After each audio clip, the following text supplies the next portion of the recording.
నీకు ఎన్నిసార్లు చెప్పాలి నా బాటిలో వాటర్ తాగదనేసి? నీదేంది నాదేంది మంద అన్నం నేర్చుకో. అయినా ఇలాగే పెంచుతారు మీ అమ్మ మీ నాన్న నిన్ను. అయినా ఏం ఎత్తుతున్నావు పొద్దున్నుండే? మన లంగాపడి కనపాలి అదే ఎదుగుతున్నా.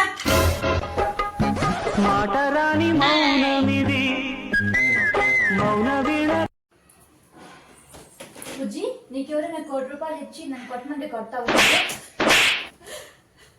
ఏంటి ఎలా కనపడుతున్నాను నీకు? డబ్బులా కనపడుతున్నానా? నువ్వు నా బంగారమే దా.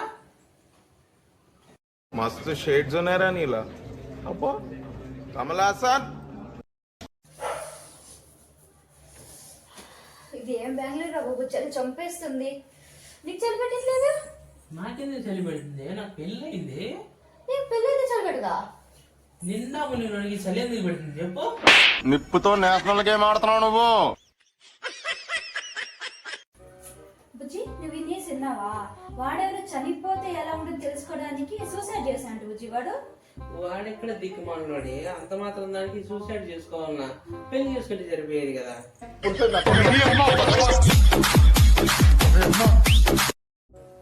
ఒక మగాడు పెళ్లి అయిన తర్వాత పులే, పెళ్లి కాకముందు పులే. కాకపోతే పెళ్లి అయిన తర్వాత ఆ పులి మీద దుర్గా మాత కూర్చుంటుంది.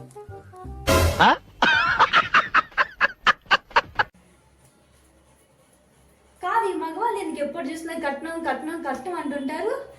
అది కట్నం కాదే, పెళ్లి అయిన తర్వాత మీరు పెట్టే టార్చర్లకి అది నష్టపరిహారం. ఓకే, ఇవే తగ్గించుకుంటే మంచిది. మా అత్తగారు బెంగళూరుకి వచ్చే ముందు నా చేతిలో 50 కేజీలు బంగారం పెట్టి రాష్ట్రం పోతున్నారు, జాగ్రత్త చూసుకోవాలని చెప్పారు. ఇప్పుడు ఆ 50 కేజీల బంగారాన్ని నేను 80 కేజీలుగా మార్చాను. అర్థమవుతుందా మీరు ఎవరి గురించి మాట్లాడుతున్నాను? అయినా అబ్దుల్ కలాం గారికి పెళ్లి అయినంటే గొప్పవాడు ఏమో తెలుసా? ఎందుక ఎక్కడికి వెళ్తున్నావు, ఎప్పుడు వస్తావు, ఇంటికి వెళ్తున్నావు, నేను వస్తాను, నన్ను కూడా తీసుకెళ్ళు. లైఫ్ లాంగ్ దీంతోనే జరిపేది వాళ్ళకి. ఆడవాళ్ళేం అలాంటి వాళ్ళేం కాదు. అవునా? ఇప్పుడే వస్తా, ఒక నిమిషం ఆగు.